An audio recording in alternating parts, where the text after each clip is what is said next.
Nearly all adolescents in the UK own a smartphone. Across the UK, the majority of schools have begun to ban smartphone use during the school day. At the University of Birmingham, we were interested in whether these policies were working and whether they were having a positive impact on adolescents' overall levels of health and well-being.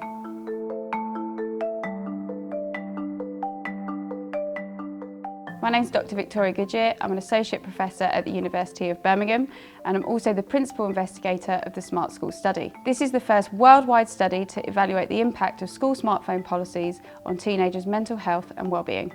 The Smart School Study evaluated school smartphone policies from a nationally representative cohort of over 1,200 adolescents from across England. These adolescents were from 30 schools that included 20 schools with restrictive policies and 10 schools with permissive policies. So for adolescents attending a school with a smartphone ban, there was no difference in outcomes related to mental health and well-being, physical activity and sleep, disruptive classroom behaviour and attainment in English and maths. The study did find a significant negative association between the more time spent on social media and phones and worsened outcomes in these areas. What this suggests is that reducing the amount of time adolescents spend on their phones and social media remains an important focus for improving their overall levels of health and well-being. But school phone policies alone are not enough to reduce the amount of time adolescents spend on their phones and reduce the negative impacts.